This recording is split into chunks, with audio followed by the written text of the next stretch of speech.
जो एक बेसिक लोगों को लगा है कि अभी तो हमें इस देश के इस राज्य के मतदाता होने पर ही चुनौती दी जा रही है। ठीक है। और ये चुनौती भले मतलब ही हमारी इलेक्शन कमीशन आइडेंटिटी को खींचा जा रहा है, छीना जा रहा है। हिकारत किसी की हिकारत को अगर गाली दी जा रही हो कि आप कौन हैं? आप इस देश के नागरिक हैं कि नहीं? इस राज्य के नागरिक हैं कि नहीं? आप मतदाता होने का आपको हक है कि नहीं? जो इस रैली से दिखा मुझे लगता है कि आरजेडी, कांग्रेस और उसके जितने भी अलाइज़ हैं उनकी अंडरस्टैंडिंग, उनकी केमिस्ट्री बहुत ऑर्गेनिक है और इतना मतलब है जिसको हिला पाना मुश्किल है। तो यादव मतलब वाली पार्टी। राहुल गांधी का बिरयानी बनाना काम आ गया यहाँ पे लालू जी के घर जाके। ये वोटों की बिरयानी है मुझे लगता है कि जिसमें चावल तो पूरा का पूरा आरजेडी है, लेकिन उसमें जो चिकन के पीसेज हैं वो कांग्रेस है। दोस्तों नमस्कार, मैं हूँ विनीता यादव और आप देख रहे न्यूज नशा आदत हर खबर की। बिहार में किसकी सरकार बनेगी? बिहार में अचानक से एक ऐसा बवंडर सा आया विपक्ष की तरफ से, जिसने पक्ष को यानी कि जो सरकार है उसको पूरी तरह से हिला दिया, चिंता में डाल दिया। जैसी राहुल गांधी और तेजस्वी यादव की रैली हुई, अचानक से सरकार जगने लगी और उसे लगने लगा कि हम अभी तक इतने दिनों से जो मेहनत कर रहे थे, ये तो एक रैली में पूरा हवा करके जा रहे हैं मामला। लेकिन फिर उसके बाद उसी रैली में एक ऐसी चीज हो जाती है जिसे नरेंद्र मोदी जी चीन और जापान से आने के बाद भारत में फिर ये कहते हैं कि देखिए कि मुझे गाली दी है, और फिर उस वाले शब्द के साथ में उस रैली पर पूरा पानी फिरने की कोशिश की जाती है। क्या वाकई में ये परसेप्शन मेकिंग पूरा खेल खराब कर देती है? क्या सचमुच में वहां जमीन पर लोगों को इस बात से फर्क पड़ रहा है कि नहीं पड़ रहा है? ये सोचने की बात है। हमारे साथ वरिष्ठ पत्रकार मुकेश कौशिक जी जुड़ रहे हैं। मैं आपको ये बता दूं कि मुकेश जी उस दिन उस रैली को उस वक्त वहां पर पहुंचे थे, दिल्ली से गए थे पटना कवर करने के लिए। और मुकेश जी जब किसी रैली में या किसी राज्य में जाकर चुनाव की परिस्थिति का जायजा लेते हैं, देखते हैं, तो ये मानकर चलिए कि एक बहुत गहरे आंकलन के साथ, निष्पक्ष आंकलन के साथ वो ये देख लेते हैं और ये जांच लेते हैं कि भाई सरकार किस तरफ ज्यादा झुकाव बन रहा है सरकार का, यानी कि किसकी पार्टी का ज्यादा मतलब झुकाव इस वक्त चल रहा है जो कि सत्ता पर आ सकती है। हालांकि अभी बीजेपी और जेडीयू के बीच में काफी हद तक बराबरी के लेवल पर सीटों का बंटवारा होने जा रहा है। अब चिराग पासवान जो हनुमान थे, उन्हें हनुमान जी की तरह लगता है कि वो एक बड़े पहाड़ पर छोटी सी संजीवनी बूटी मिलने वाली है, ज्यादा नहीं। लेकिन अब वहां पर लोगों के दिलों में क्या है उस पर चर्चा करने के लिए मुकेश जी हमारे साथ हैं। इस चर्चा को आगे बढ़ाते हैं। मुकेश जी, आप खुद पटना में मौजूद थे और आप ये जान रहे हैं कि वहां की जो परिस्थिति है वो वाकई में उसी तरह की है जैसा कि हम ये सोचते हैं कि भाई देखिए मोदी जी को एक किसी ने गाली दी और पूरा माहौल बदल गया। क्योंकि जब आप वहां थे रैली में तो उसी दिन ये घटना भी हो गई थी। लेकिन इस रैली ने भी बड़ा एक बज़ क्रिएट किया है। क्या ये बज़ है? क्या है? और तेजस्वी यादव को राहुल गांधी ने जगाया है, ऐसी भी बातें आने लगी हैं चर्चाओं में। क्या है सच इसमें? विनीता, मैं 2-3 डिस्क्लेमर के साथ अपनी बात शुरू कर रहा हूँ। जी पहला बिल्कुल। डिस्क्लेमर ये कि एक रैली देखकर मैं कोई चुनाव का निष्कर्ष निकाल के आपके दर्शकों को बता दूं, ऐसा संभव नहीं है। हम्म। ये एक एक हांडी में से एक चावल निकाल कर देखने जैसी बात है। हालांकि पूरे एक चावल से ही सारा पता चल जाता है कि दाल कितनी गल चुकी है, चावल कितना बन चुका है। लेकिन फिर भी मैं कह रहा हूँ कि इसको कहते मैं चावल के डिस्क्लेमर दाने से बोरी का अंदाजा हो जाता है। मैं ये डिस्क्लेमर दे रहा हूँ कि एक एक रैली से मैं पूरा निष्कर्ष नहीं निकालना चाहता। दूसरा ठीक है। ये रैली तब हुई जब नरेंद्र मोदी के बारे में जो वो अशोभनीय गालीबाजी हुई थी किसी मंच से, उसके 2-3 दिन से भी ज्यादा दिन बाद ये रैली हुई। हम्म। और वो इसलिए मैं कह रहा हूँ कि जो बाद में उसको लगातार टेम्पो दिया जा रहा है, चाहे वो अमित शाह के स्तर पर हो, उसके नीचे धर्मेंद्र प्रधान ने इस पर अपने बयान दिए। इसको लगातार एस्केलेट किया जा रहा है और अब फाइनली द पर्सन जो हीरो है फिल्म का, उनके माध्यम से ये कहा गया कि मेरी माँ को अशोभनीय शब्द कहे गए। बिहार मैं तो माफ कर दूंगा, बिहार माफ नहीं करेगा। तो मैं उस बैकग्राउंड के साथ बता रहा हूँ आपको कि मैं रैली में तब गया था जब ये सब घटनाएं हो चुकी थी। नरेंद्र मोदी के बयान उसके बाद आए। वहां पर ये जो गाली वाला जो मुद्दा है मुझे कहीं दिखाई नहीं दिया। ग्राउंड पर तो बिल्कुल नहीं दिखा कि कोई लोग बहुत परेशान है कि अरे गाली क्यों दिया। गाली एक अशोभनीय घटना है और उसको कोई स्वीकार नहीं करता उसको, किसी के लिए लेकिन बोलना नहीं चाहिए। हाँ। चुनाव का ये मुद्दा नहीं है वहां पर। अच्छा। क्योंकि बिहार में लगा और पटना में लगा कि बिहार को आहत किया गया है एसआईआर से, और वो बहुत बड़ी गाली के रूप में बिहार अपने ऊपर उसको देख रहा है। अच्छा, मतलब मतलब बिहार की गाली दी गई है ये, जो असल में अशोभनीय भाषा बोली गई है उससे बड़ी गाली एसआईआर को मान रहा है। एसआईआर को मानते हैं वो लोग कि हमारी क्रेडेंशियल को, हमारी ईमानदारी को, हमारी हिकारत को, हमारे भारतीय नागरिक होने को चुनौती दी है किसी ने, जिसको हमें रोज प्रूव करना पड़ रहा है, चाहे हम बिहार में बाढ़ हो, पानी हो, बदहाली हो, बेरोजगारी हो। लेकिन पहला इशू ये है कि आप इस देश के नागरिक हैं कि नहीं हैं, इस देश के मतदाता हैं कि नहीं हैं।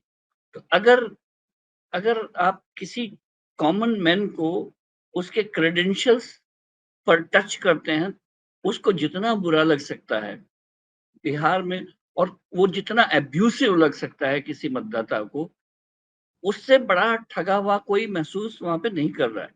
उनको लगता है कि हमारे साथ कुछ ऐसा अन्याय हुआ है चुनाव के ठीक मौके पर, और हो सकता है कि ये कांग्रेस ने या तेजस्वी यादव ने उसको इस तरह से टेकअप किया है कि उसको बड़ा इशू बन गया हो। लेकिन इन दोनों के पिक्चर आने से पहले ही एसआईआर ने ऐसा तूफान मचाया कि बिहार को लगा कि हम हमारे ऊपर कुछ हमला हुआ है।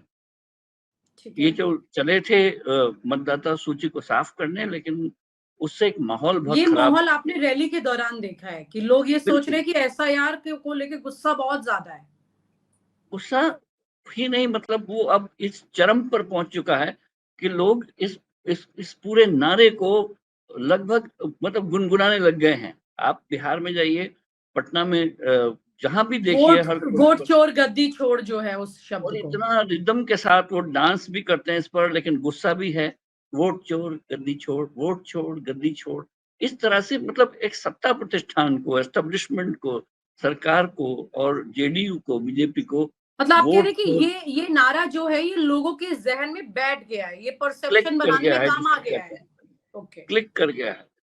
और क्लिक कर गया। इसको इसको काउंटर करने के लिए, क्योंकि वोट चोर गद्दी छोड़ एक सिंपल एक नारा नहीं है, वहां पर 65 लाख लोग का नाम वोटर लिस्ट से हटा है। 7 करोड़ 98 लाख लोग थे, अब 7 करोड़ 28 या 25 लाख लोग हैं। अभी भी इसकी इंटेंसिव रिवीजन जारी है। लगभग 4-5 लाख लोगों को नोटिस भेज दिया गया है कि आपके कागज ठीक नहीं है। आधार को किस तरह से सुप्रीम कोर्ट ने बाद में इम्पोज कराया और कहा कि इसको भी एक डॉक्यूमेंट के रूप में लिया जाए। उसके बाद भी हजारों की संख्या में लोग अपने दावे आधार के रूप में कर रहे हैं। तो जो एक बेसिक लोगों को लगा है कि अभी तो हमें इस देश के, इस राज्य के मतदाता होने पर ही चुनौती दी जा रही है, ठीक है। और ये चुनौती भले मतलब ही हमारी इलेक्शन कमीशन आइडेंटिटी को खींचा जा रहा है, छीना जा रहा है। हिकारत, किसी की हिकारत को अगर गाली दी जा रही हो कि आप कौन हैं, आप इस देश के नागरिक हैं कि नहीं, इस राज्य के नागरिक हैं कि नहीं, आप मतदाता होने का आपको हक है कि नहीं, तो वो मतदाता, भले ही ये चुनाव आयोग की एक्सरसाइज हो, लेकिन लोग इसको सत्ता प्रतिष्ठान से जोड़कर देख रहे हैं कि ये हमला तो चुनाव आयोग बिल्कुल की बिल्कुल, तरफ जैसे से कि हुआ। इस देश में एक बार नसबंदी की पूरी मुहिम चली थी, लोगों के भले के लिए थी कि पॉपुलेशन कंट्रोल हो, लेकिन लोगों ने उसको किस तरह से देखा आज तक चर्चा होती है। लोगों को इसको समझाना मुश्किल है। पहले मुझे लगता था कि ये जो इंटेंसिव रिवीजन होगा बिहार में, हम्म। और अगर किसी मतदाता को गुस्सा भी आएगा कि मेरा नाम हम्म। क्यों कट गया, तो वो अपना गुस्सा दिखा कैसे पाएगा, हम्म। क्योंकि उसका तो नाम कट चुका होगा। ये जो लोग गुस्से में बिल्कुल। होंगे उनका ना नाम जा चुका होगा। लेकिन हुआ ये है कि जिनका नाम कट सकता था, उनको गुस्सा हो या ना हो, जिनका कटा भी नहीं है, जिनका नाम सामने है, उनको अंदर से गुस्सा इस बात का है कि हमारे साथ, हमारे बिहार के साथ ऐसा क्यों हुआ है, और शुरुआत हम्म। हमसे क्यों हुई है। मुझे लगता है कि कहीं ना कहीं सरकार में भी एक दिमाग में है ऐसा कि वो बैकफुट पर दिखाई देते हैं कि काश हमने ये इंटेंसिव रिवीजन ना ही कराया होता, तो हो सकता है कि जो बिहार का कास्ट इक्वेशन है और जो बिहार में अभी तक नीतीश प्लस बीजेपी का जो वोट है उससे उनकी नैया पार हो जाती, विकास के नारे पर पार हो जाती। लेकिन जो रैली में मैंने देखा पटना में, और पटना में जो एंथुसियाज्म इस एंटी सरकार का देखा, वो दीवारों पर लिखी इबारत थी। हर जगह ये लिखा हुआ है कि ये जो 20 साल की सत्ता है, उसको उसको बदलने को जैसे बिहार आमादा सा है, उसको चुनाव की घोषणा से पहले ही इतना इतना आमादा है कि वो चुनाव के लिए तैयार हो चुका है, और चुनाव के लिए इतना तैयार हो चुका है कि बस एक बार चुनाव करा दीजिए, फिर हम देख लेंगे। ये वाला मूड जो दिखाई दिया रैली में, वो सर्वत्र था। उसको काउंटर करने के लिए कोई नैरेटिव अगर है, तो वो सिर्फ ये है कि गाली हमें क्यों दी, हमारे को पर्सनल ठीक गाली है, क्यों दी। इसके और कोई नैरेटिव अभी तक मुझे, जो इस समय का ठीक है। निजाम है उसके पास, वो मेरा एक नैरेटिव और सवाल और है मुकेश जी इसी बीच में, ये तो हो गया ओवरऑल नैरेटिव की बात, ये सब कुछ। लेकिन वहीं पर अगर हम बात करें तेजस्वी यादव और राहुल गांधी की, आपने क्या नोटिस किया? क्योंकि राहुल गांधी जिस राज्य में जाते हैं, आप हरियाणा की बात कीजिए, यूपी की बात कीजिए, आप जिस भी राज्य की बात कर लीजिए जहाँ चुनाव हो रहा है, तो राहुल गांधी वहां जाते हैं एक स्टार लीडर की तरह, वहां पर एक ऊर्जा भरने की कोशिश करते हैं उस जगह में, क्योंकि वो एक बहुत कई दिनों का नॉन स्टॉप प्लान नहीं होता है, कुछ दिनों का प्लान होता है।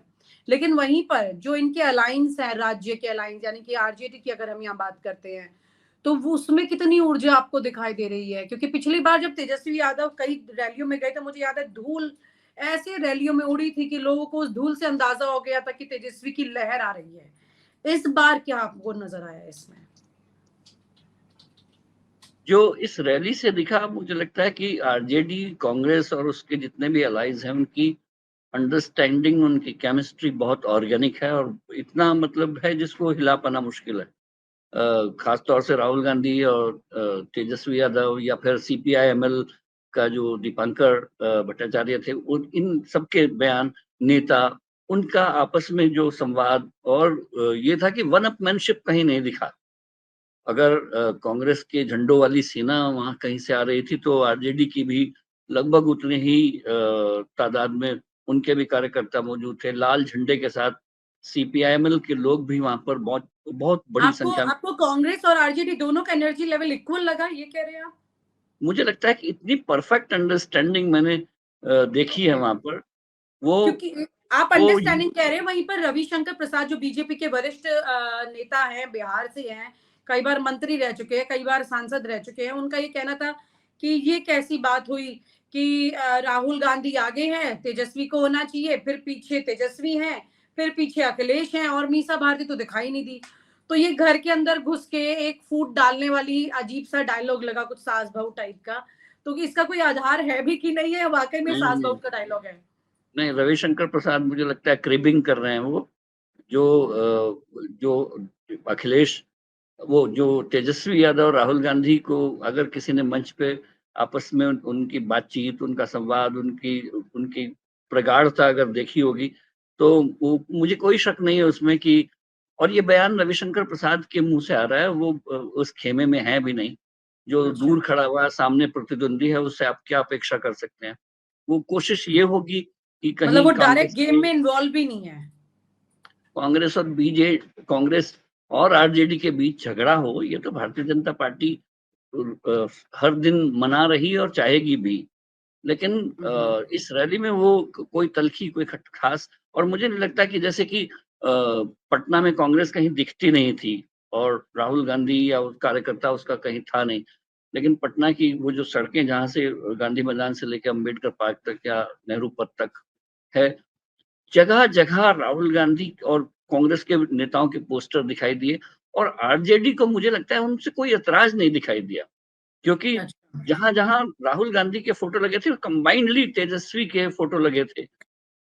लिखाई, मतलब पढ़ाई, अंडरस्टैंडिंग बहुत अच्छी है तेजस्वी और हाँ, राहुल और गांधी की। ना सिर्फ अंडरस्टैंडिंग, जैसे इश्यू बेस, सिर्फ वोट चोर नहीं, इश्यू बेस है, जैसे उनके जो नारा लगा रखा है उन्होंने, लिखाई, पढ़ाई, लिखाई, दवाई, कार्रवाई, सुनवाई वाली सरकार देंगे। तो अच्छा।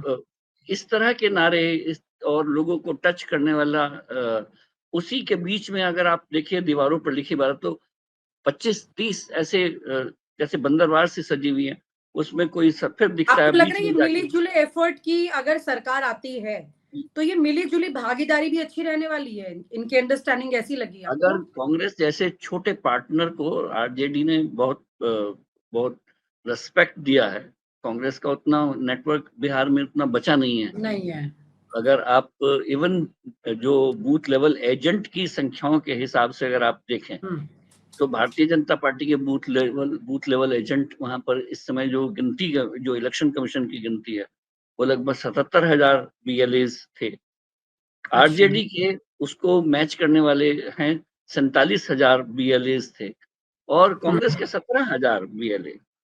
हुँ, ये एक पोजीशन है जो ग्राउंड पोजीशन बताती है कि जो बूथ लेवल एजेंट की संख्या के हिसाब से आप चलिए तो। इसके बावजूद अगर आरजेडी उसको कंधे पर रखकर अपना सहारा देकर कांग्रेस को खड़ा कर रही है तो और ये वो एक दुश्मन के किसी को क्यों अपनी ज़मीन दूँ? हुँ। नहीं, और बहुत ब देखिए बहुत गज़ब चीज़ें हैं राजनीति में, कौन कब दुश्मन बनता है और कब कौन कितना बड़ा दोस्त ये पता नहीं चलता। क्योंकि यही आरजेडी को ये यही वो पता है आरजेडी और कांग्रेस है जो कभी एक वक़्त में एक-दूसरे के दुश्मन भी थे और आज 2 सगे भाइयों की तरह मिलकर चल रहे हैं। आरजेडी को ये पता है कि उसको एक जो मुस्लिम तो यादव मतलब वाली पार्टी राहुल गांधी का बिरयानी बनाना काम आ गया यहाँ पे लालू जी के घर जाके। ये वोटों की बिरयानी है मुझे लगता है कि जिसमें चावल तो पूरा का पूरा आरजेडी है, लेकिन उसमें जो चिकन के पीसेज़ हैं, वो कांग्रेस है।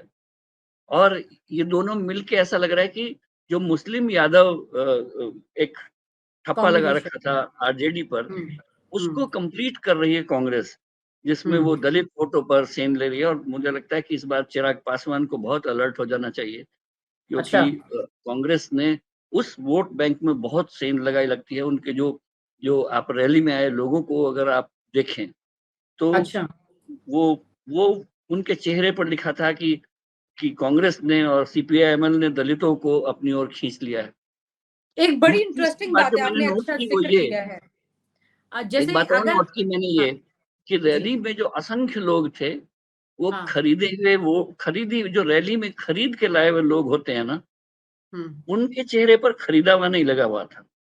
वो अच्छा, उनका उत्साह, उनकी नारेबाज़ी, उनके पैर की थर आई मीन आप उस उस उमस में जिसमें मैं 2 बार अपने कुर्ते को निचोड़ सकता था पसीने से, तो चले आ रहे थे और पूरी तरह से भयंकर हाँ, नारे आपसे बात हुई थी कि दिल्ली में तो खूब बारिश है और आप कहते हैं पसीनों को निचोड़ करके हम यहाँ काम कर रहे हैं। तो ये उत्साह खरीदी हुई भीड़ का नहीं होता है। वो तो बेचारे किसी तरह से सोचते हैं कि हाँ, हाँ। 2 किलोमीटर चले और उनको खाने का पैकेट मिल जाए और उनके पास जो जो सौदा हुआ था उनका वो उनके पास पहुँच जाए। लेकिन इसमें वो एक बहुत इंटरेस्टिंग बात है जो आप कह रहे थे, जैसे राहुल गांधी और तेजस्वी की अगर बात करें, दोनों एक युवा छवि वाले नेता हैं। वहीं दूसरी तरफ अगर हम एनडीए में बात करें तो चिराग ऐसे दिखाई देते हैं जो कि एक युवा बात करते हैं हमेशा और एक अलग लकीर खींचने की कोशिश भी करते रहे हैं।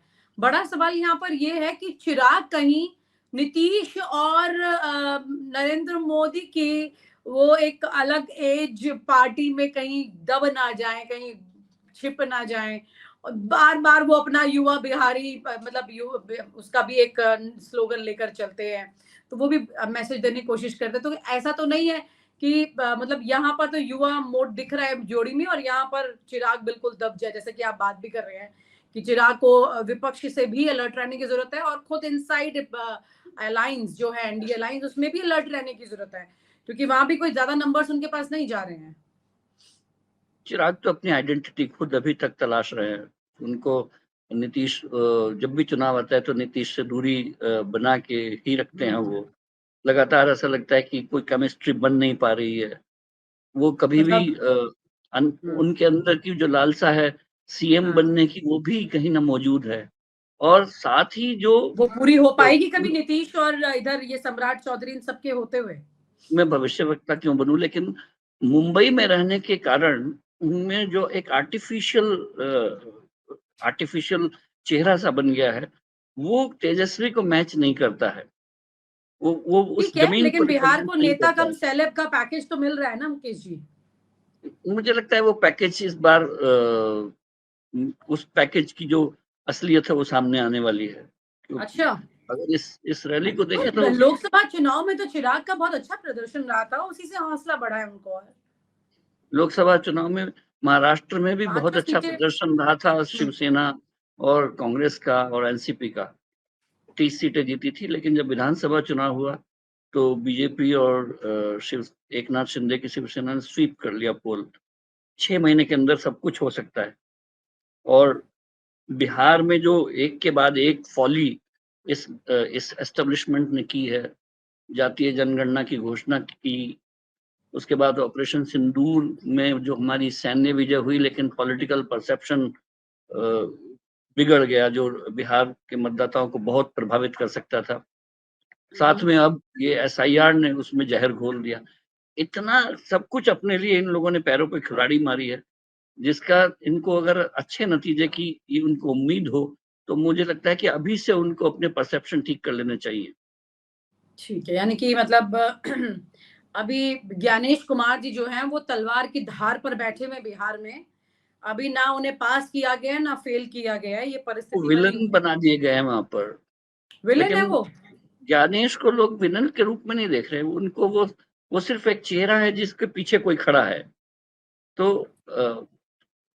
ये बहुत अच्छे ढंग से तेजस्वी ने और राहुल गांधी ने जो अब वो हाइड्रोजन बम ये की बात कर रहे नरेशन, हैं, हाँ, ये नैरेटिव क्रिएट कर दिया उन्होंने। और वो हाइड्रोजन बम भी बिहार की ही मतदाता सूची से जुड़ा, मैं आपको बता दूं। अच्छा। वो जिस हाइड्रोजन बम की राहुल गांधी बात कर रहे हैं, उसमें बिहार के जो लोगों को डुप्लीकेट मतदाताओं को जो शामिल किया गया है, जिसका वो दावा कांग्रेस कर रही है। लगभग 1 करोड़ मतदाताओं का दावा ये सामने आने वाला है। तो मतलब किस चुनाव तरह से आयोग जहां पर अंदर कुछ करने में लगा रहता था, वो कुछ पर एक नजर जो है अब विपक्ष ने इतनी गड़ा ली है कि वो वहां से कुछ भी कर पाए, ये बड़ा मुश्किल होगा। कभी जब आंधियां चलती हैं तो चुनाव आयोग या कोई मैनिपुलेशन वगैरह काम नहीं आते हैं। और अगर 20 साल की सत्ता को आपको किसी को उखाड़ना हो तो एक आंधी ही उसको उखाड़ काफी है। सकती है, छोटी मोटी लोग नहीं उखाड़ सकते। और वो उसकी पहली झलक पटना में पेड़ों के हिलने की जो दिखाई दी थी, वो मैं कह सकता हूँ कि एक बहुत बड़ा स्वीप है जो इनके पक्ष में है। और जेडीयू को, बीजेपी को अभी से अपने कमर कस लेनी चाहिए कि उसको उनको इस आंधी का मुकाबला कैसे करना है। जी। दिल्ली में बैठे कई पत्रकार ऐसे हैं, कई लोग ऐसे हैं, नेता ऐसे हैं जो आकलन में कह रहे हैं कि बिहार में तो बीजेपी आ रही है, लेकिन मुकेश जी का ये आंधी को लेकर के जो एक पूरा आकलन है आंखों देखा, वो वाकई में अंदर ऐसा लग रहा है जैसे बिहार में एक ऐसा बस क्रिएट हो रहा है जिसका किसी को अंदाजा नहीं। जैसे बवंडर जब आता है तो नीचे धीरे धीरे धीरे करके वो जो जगह बनाता है डीप जाके, और जब वो आता है तो अचानक से लोग देखते रह जाते हैं, उनके पास कुछ और रास्ता बचता नहीं है। लगता है कि कुछ इसी तरह की परिस्थिति इस बार चुनाव के परिणामों में दिखने वाली है। बहुत बहुत शुक्रिया Mukesh ji. Thank you so much for sharing your thoughts with us. It's really really important. Thank you so much. और आप हमसे जुड़े रहने के लिए सब्सक्राइब करें YouTube पर, फॉलो करें Twitter पर और लाइक करें Facebook पर। और ज्यादा जानकारी के लिए आपको टाइप करना होगा सिर्फ न्यूज नशा।